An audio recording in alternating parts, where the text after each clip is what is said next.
Hey, welcome to the modcast. Holiday weekend. Happy MLK Day, everybody. If you get the day off tomorrow, and if not, remember, as I always remember on this day, what he said, but we're not going to judge people by the color of their skin, but by the content of their character. That's what we're supposed to do. It doesn't say we're not supposed to judge people. We are supposed to judge them by the content of their character, and the content of their character is what they do, not what they say. Because people can say things, but what they do is what measures their character, right? So, I do think something a little different today. I was watching a video last night, Hard Bastard and Aydin Paladin doing a breakdown of this debate between a lot of alt media thinkers, philosophers, and some controversial figures, Richard Spencer and others. I'll post a link in the description. Again, as ever, colorful language. These two talk, frankly. I like it. But they don't pull any punches. And so, for those of you that don't like that, okay. So it's kind of a response to them. It's my first foray directly into the alt media discussion realm. So I'm probably opening myself up to all kinds of trolling and whatnot, but you know what? Time to throw my hat in the ring, yeah? I'm not worried about it. So, I haven't watched the debate. I just watched the bits they were showing and listened to them talk. So, first of all, HB, Aydin, love you guys. Do great work. It's funny, the first time I heard you interview Aydin on your show, HB, I was like, dude's got a crush on her. I could tell. Huh, pretty funny. Because I was like, HB's nervous. What's up with that?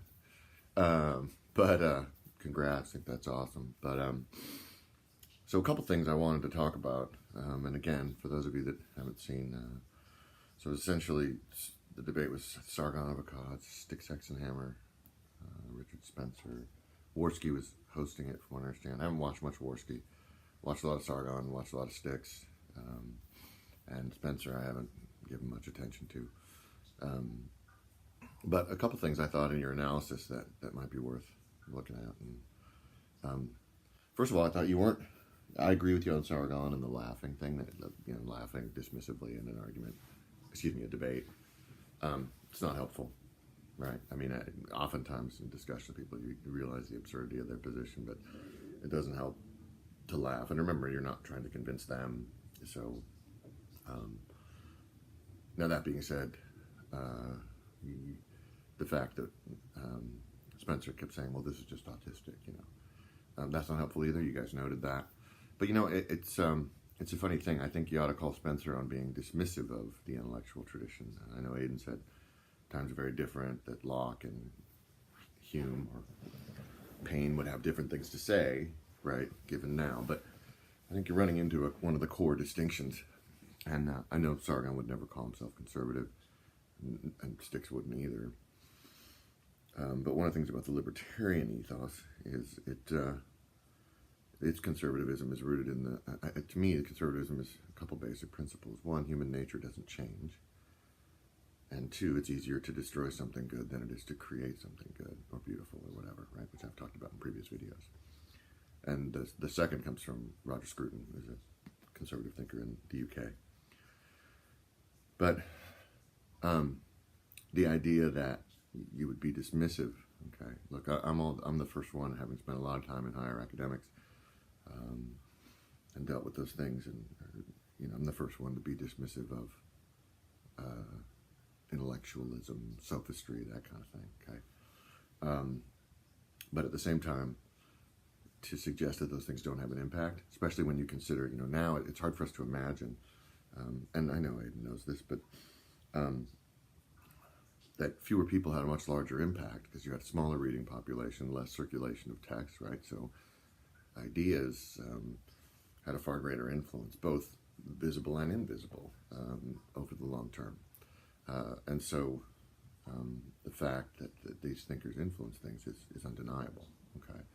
And their influence was far greater than we would imagine it to be, obviously, in a situation today, especially now as we see. And I think it's a good thing, but it presents a lot of different challenges. the ubiquitousness of the availability of information. Okay? Information ages have always been attended by unrest and disorder because you've often flooded a market with information without making sure you had given people the ability to process it, right? You see it certainly in the 18th century. I've talked about this in another video, but it's relevant to this discussion. With the increase in the number of printing presses, drop in the price of paper, right? Continuing emergence of new reading classes, new literate classes. And then you see, for example, those were attended by the American and French revolutions, right? Two of the most significant historical moments in history. But as Aydin notes, not without violence. So you have to be careful. Because again, you've flooded a market with information without bothering to be sure that you've trained people on how best to process it. Now, as an educator, that's what I'm trying to do all the time, right? Critical thinking becomes more difficult, and I think it was good. It was good. I've said many times when you're younger that you have when we were growing up, you had a small library at your school, and you learned how to navigate that information. So then Aydin can relate. Although you guys are young, so you would have come up the whole time with a lot of technology, but then when you go to university study or something, and there's this whole new world of information out there, you can navigate that because you've learned in a smaller tank, so to speak, right?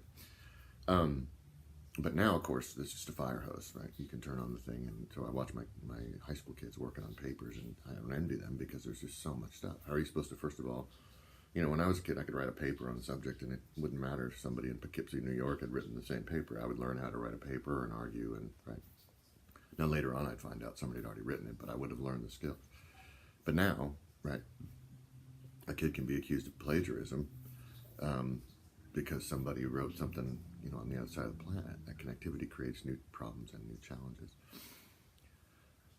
So, but at the core of it is the question, again, of whether or not human nature changes, right? Some people like to say about teaching kids, well, we were never their age. Yeah, sure we were their age, right? I mean, I sit and think if I'd had an iPad in the classroom when I was a teenager, I'd be dead. I wouldn't be here. Are you kidding me? I'd play games all the time. As it is, my notebooks are full of stories I was writing, or poems I was writing, or pictures I was drawing, or something if I wasn't paying attention. I didn't need additional distractions, right? So what I'm getting at here is this question of whether or not human nature changes. Now, it has been whether you look at eugenics and things like that, it's been the idea that you could change human nature. But it's important to note when, if we're dismissive of Enlightenment thinkers, one of the core questions they were pursuing, certainly Pope, Swift, and Samuel Johnson, people like that, they were pursuing the question of what does it mean to be human? What is it to be a human being?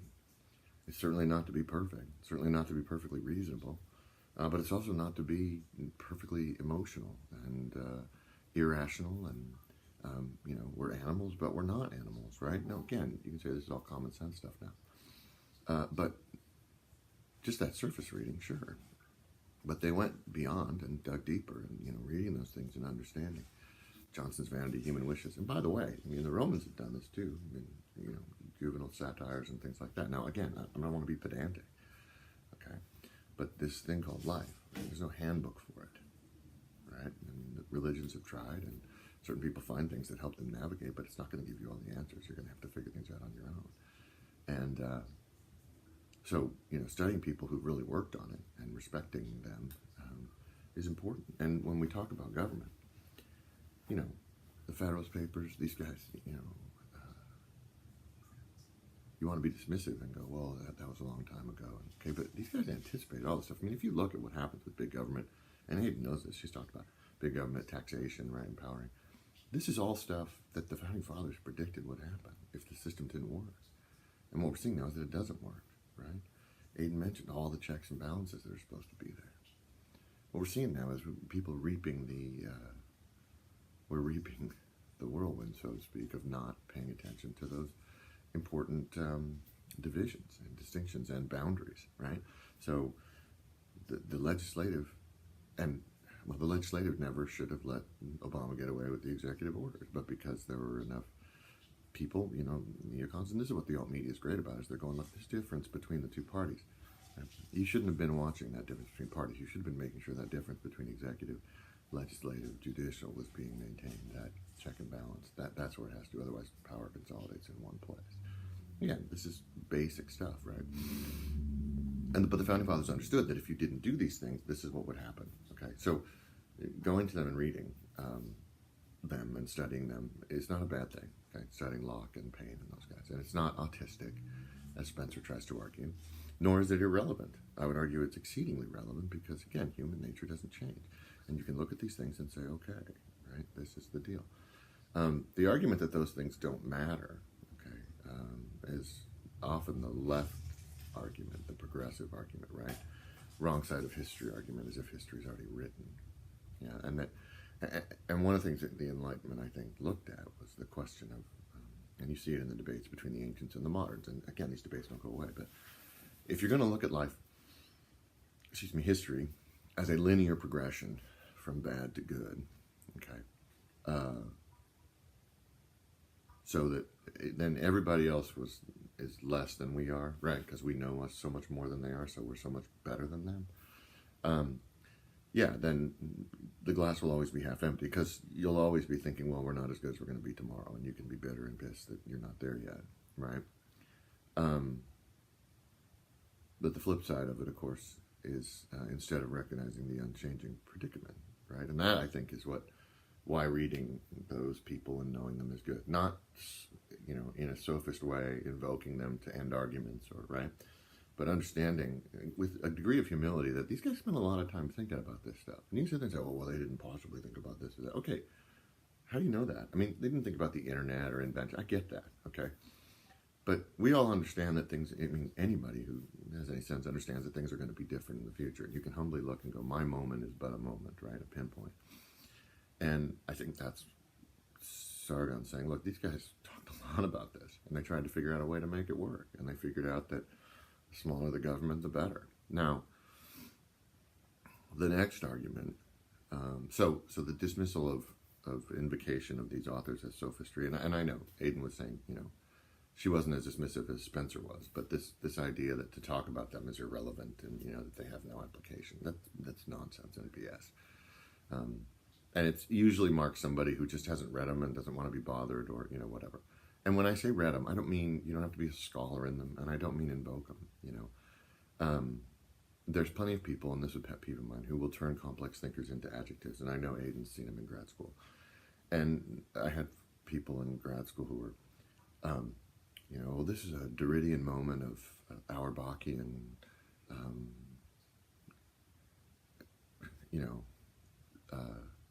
angst about a sort of Hegelian dialectic, and right, and that you can just reduce complex thinkers to adjectives.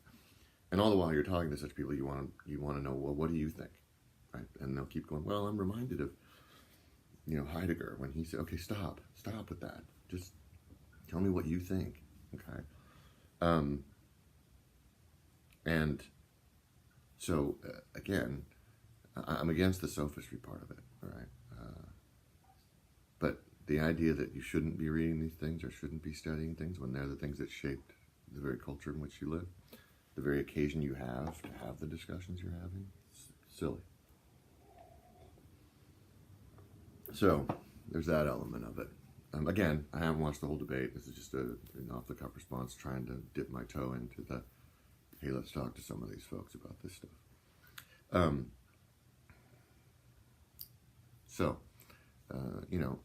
I lost my next point. But hey, there you go. Like I said, I thought, on the whole, and you guys were funny towards the end because you have that effect of just want to talk to each other. And as Aydin noted, if we weren't doing it on air, we'd be doing it on the phone. And it's pretty funny listening to the two of you because you guys can just go and go. And I got friends I can do that with. And my wife and I, when we talk about things, it's the same thing. So, a question of balancing that. But I don't know how much, to analyze it really is once they start going at each other, right? But, the core business of, the next one was the question of How can you have individualism, right? Everyone's part of a collective of some kind. And I guess this is sort of a question which Aydin can answer. And I stress this to my kids all the time. I go, look, there's no lock on the doors to the rooms I teach in. So if you want to get up and leave, you can. If you want to pay the consequences, you're free to do that. And the argument, I guess, would be whether or not the consequences make it so you're not free, right? You're not really free to do it. But here's the thing. If the consequences aren't death, you are free to do it, right? So in other words, my point to them is you're choosing to do this. You're choosing to take part in it. And that's a big deal. And so this discussion of ethno-state and all that stuff, I don't know. I think what you're looking for is a state, as the Founding Fathers were trying to establish, a state where people believe in a certain set of principles, right? And I think this is what Sargon's getting at least from my understanding of him. And he took some crap about the whole liberalist thing for it, stuff like that. But I think it's a much more difficult thing, right? In other words, you're talking about people subscribing to a complex philosophy, right? And that philosophy is this, I just said complex, so, but not sophist, right? In other words, not complex, I guess. It's difficult, or simple, but not easy. Let me put it that way. In fact, quite the opposite, right? The simple notion, as I've said in other videos, right, that you don't need power, that every individual is a sovereign in their own right, who has the right to rule their own territory and their own lives, provided they cannot interfere with other people's sovereignty, right? That's the best you can hope for. And I think Styx is pretty clear on this. But, we got rid of the crown because the decision was, well, we don't need a king. We don't need a queen. We don't need a monarch. Each of us is monarchs in our own right, and we can have our own space of land and negotiate that with one another. And we don't need a government, except to mediate disputes. Like my neighbor and I have a border dispute about where the fence goes, right? So he and I negotiate how we're going to pay for it, etc., and we get it done. And only when we can't do we go invoke the government, right? But being a sovereign is hard. It's difficult work. It involves critical thinking. It involves respect for others. It involves being able to make concessions, right? Because you can't get everything you want. And recognizing that I'm a sovereign, but I'm no more important than every other sovereign. Yeah? And it gets over all tribal distinctions because you basically set yourself up as a monarch in your own home, and that's okay. Now, the monarchs form a collective. You can't argue with that in the sense that by entering into these contracts, we agree, right? So my neighbor and I agree that we're going to respect one another's property in the interest of a nice, peaceful community, right? But it's in my interest, okay? And the crucial distinction is that business of understanding. In other words, if I'm only doing something, and I tell my students all the time, if I'm only obeying rules in a society because I don't want to be punished, because I'm afraid of punishment, okay, then that's coercive. And John Milton would say that's a heresy. If you believe something just because someone tells you it, that's a heresy, right? Even if it's the right belief, he says, it's still heretical, because the key is that you understand why. And that's the thing. That's why it's complex. That's why it's simple, but not easy, because it means you have to really think about it. So I always tell my students, if I ask you to do something in class, I want you to know why you're doing it, because I want you to do it and choose to do it, and I should have a good reason why I ask you to do it. Okay, so the state of individuals is one that's built of people, as I understand what Sargon's saying, is one that's built of people who choose because they understand why it's in their interest to behave in a certain way, not because they're afraid of violence. Okay, so you can say, well, the coercion is there, it's making them do it. Okay, well, that's fine, but it's not making them do it if they choose to do it, right? So in other words, if you, and that's the tricky thing, right? Because choosing to do it means understanding the implications of it and why you do it. And so the state collective, right, which then seeks to impose morality and threaten with punishment and all of those things, is problematic, because it falls upon the government in this system to create things and then provide compelling arguments for why they should be obeyed, so that people choose to obey them. Not create things and create intimidating punishments so that people will do them out of fear. Now, you could say that's idealistic and it's never going to happen, but that's the theory, that's what you're after. And the Founding Fathers' belief, and certainly I think beliefs of Pope, other Enlightenment thinkers, is, and and the foundational principle of Christianity, really, and I'm not going to get religious, but the idea is to pursue the ideal, even if you can't reach it, because you can't. You're not going to get the perfect thing. So the choice is, am I pursuing that thing which is better? And that will make me better, right? So I don't pursue something only because I'm going to succeed at it. I pursue it because the pursuit of it is valuable, right? So we try to do this with all the messiness that goes along with it because it's better. That's the human nature that doesn't change. That's the piece, I think, that the Founding Fathers and the Enlightenment thinkers really offered, was they looked at history and they said mankind hasn't changed in its core. And if you look at them, this is why studying literature and history matters, because we haven't. We alone in creation are not content with food and drink and shelter. We alone need something else. And that leads to the creation of many, many wonderful things. It also leads to the creation of many, many terrible things. Okay, and that's as Pope says, mankind is the glory, jest, and riddle of the world. Right? So great things, ridiculous things, and mysterious things. So anyway, I thought, your analysis was good, but I felt like on those 2 points, the not calling Spencer out on dismissing study as autistic. And again, Aydin didn't do that. She was very clear on saying that, those guys would probably have different things to say. I mean, I think Aydin in a sense you'd agree. Obviously they would, because times would be different. So whenever you're reading, you're sifting to see what those truths are, right? And when I read older works, and I do, I'm a big fan of them, I'm trying to sift because I think it's amazing. People can hit the truth no matter their time period. If there are timeless truths, okay, then it doesn't matter what time period you're in, you can hit them, as I think Shakespeare does and others do. And that's what you're looking for, right? So I thought Spencer was, obscene. Look, I got problems with Spencer anyway, but I thought he was ridiculously dismissive to just keep using that term autistic, which he said, I'll try not to do it, and then he went right back into it.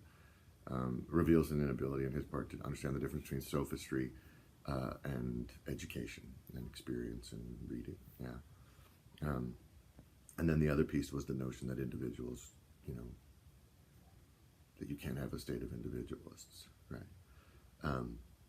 You can, but it has to be voluntary. It has to be one that they all choose to get. And that's why it's almost never going to work. Okay. Now, the argument then is, well, then you have to rely on coercion. But my argument has always been, and it comes from Tolkien and other places, once you stoop to coercion, it's over. Once you've given up on it, trying to convince people to choose to do things for the right reasons, and your ability to present them that way, you've already crossed down the line. So the reason I bring up Tolkien is when Gandalf or Galadriel, the good characters in that, are offered the ring, they both know they would try to do good things, but to do good things, they'd have to coerce other people. And if you coerce other people, regardless, you've crossed over into tyranny, and you're no longer recognizing sovereignty, and that's the core thing. I think that Sargon's getting at. I think it's the core thing that Locke and the Federalist Papers got at, is ultimately you got to recognize sovereignty.